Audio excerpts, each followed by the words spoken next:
পরিস্থিতি তোমাকে ধন্যবাদ, তুমি বুঝিয়ে দিয়েছ সব আপনজন আপন হয় না। যদি কেউ তোমায় ছাড়া খুশি থাকে তাহলে তাকে সেই খুশি উপভোগ করতে দাও। অযথা সেই খুশিতে ভাগ বসাতে যেও না, না হলে অসম্মানিত হতে হয়। তুমি অযোগ্য মানুষদের বেশি গুরুত্ব দিলে তারা উল্টো তোমাকে অযোগ্য ভাবতে শুরু করবে। আপনি যখন প্রিয় হবেন অন্যের নিন্দা আপনাকে শোনাবে, আপনি যখন অপ্রিয় হবেন আপনার নিন্দা অন্যদের শোনাবে। এটাই বাস্তব। মূল্যটা সবাই বোঝে, তবে হারিয়ে যাওয়ার পর। যে ব্যক্তি মনে করে টাকা সব কিছু করতে পারে, সেই ব্যক্তির সম্পর্কে এই সন্দেহ করা ভুল হবে না যে ওই ব্যক্তি টাকার জন্য সব কিছু করতে পারে। পকেটে ভর্তি টাকা আর পেট ভর্তি অশিক্ষা বড় বিপজ্জনক কম্বিনেশন। তুই সুখে থাকিস, আজ আমি নিজেকে তোর থেকে দূরে সরিয়ে নিলাম। হাজার কষ্ট হলেও তোর কাছে যাব না, তবুও তুই সুখে থাকিস। চেহারাটা বদলানো যাবে না, কারণ সেটা বিধাতার সৃষ্টি, কিন্তু চরিত্রটা বদলাও, সেটা তোমার সৃষ্টি।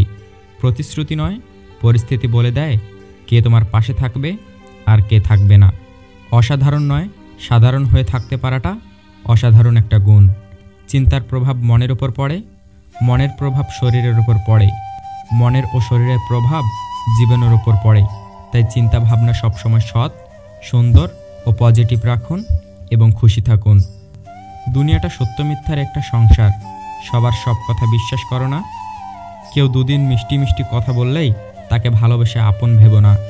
ভালোদের মাঝে ভালো হয়ে থাকাটা সহজ, কিন্তু খারাপের মাঝে ভালো হয়ে থাকাটা সবচাইতে কঠিন। সময় কখন বদলে যাবে কেউ বলতে পারে না। কয়লাও সময়ের সাথে বদলে গিয়ে শিলায় পরিণত হয়। তাই জীবনে কখনো কাউকে উপহাস করা উচিত নয়। কেউ যদি পাথর ছুঁড়ে মারে তবে ফিরতি পাথর ছুঁড়ে মেরো না। সবগুলো জমিয়ে সাম্রাজ্য তৈরি করুন। এক মায়ের হৃদয়ে স্পর্শ করা একটা কথা আমার ছেলে সেই ছোট্টবেলা থেকেই বড় ভুলে যায়। তাই হয়তো ওর নতুন বাড়িতে আমার ঘরটাই বানাতে ভুলে গেছে। বেঈমানগুলো সুখে থাকুক সব সময়, কারণ ওরা সুখে না থাকলে ওরা বহু ভালো জীবন নষ্ট করবে। মানুষ চাইলেই যদি সব কিছু পেয়ে যেত তাহলে অপেক্ষার কোনো মূল্য থাকতো না। আর মানুষ চাইলেই যদি ভুলে যেতে পারত তাহলে স্মৃতির কোনো মূল্য থাকতো না। একজন পুরুষ তখনই ভাগ্যবান যখন তার পাশে ভরসা করার মতো একজন সৎ নারী থাকে। কোনো পুরুষ মানুষ যদি কোনো নারীকে সম্মান দেয় তাহলে বুঝতে হবে সেই পুরুষ কোনো সম্মানিতা নারীর পুত্র। কেননা একজন সভ্য মাই তার সন্তানকে সভ্যতা শিক্ষা দেয়। একটা ছেলের সবচেয়ে বড় ভুল কি জানেন? প্রতিষ্ঠিত না হয়ে কাউকে নিয়ে স্বপ্ন দেখা। কারণ এখনকার বাবা মা টাকায় মেয়েদের সুখ খোঁজে। ভালো বন্ধুর উদাহরণ হলো আতর বিক্রেতার মতো।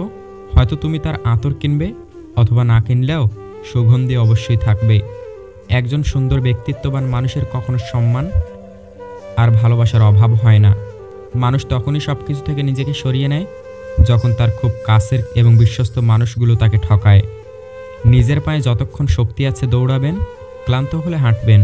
অন্যের পা ধরে তেল মেরে চলার চিন্তাও করবেন না।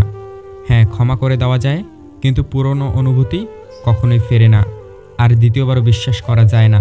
প্রথমে নিজের কেরিয়ার তৈরি করুন, তারপর ভালোবাসাকে সময় দিন। কারণ আজকের দিনে মানুষ তার সাথেই থাকতে পছন্দ করে যার একটা সচ্ছল ভবিষ্যৎ আছে।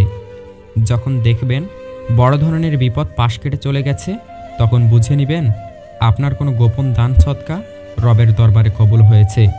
রাগকে মনে জায়গা দিলে সম্পর্ক নষ্ট হয়। অভিমানকে মনে পুষে রাখলে দূরত্বের সৃষ্টি হয়। কিন্তু সব ভুলে ক্ষমা করে দিলে প্রতিটি সম্পর্ক স্থায়ী হয়। ঘুমন্ত স্বামীকে চুম্বন করা সুন্নত, কিন্তু বাঙালি মেয়েরা স্বামীর ঘুমানোর পর খোঁজে মানিব্যাগ। ঘুমন্ত স্বামীকে চুম্বন করলে সংসার স্থায়ী হয়।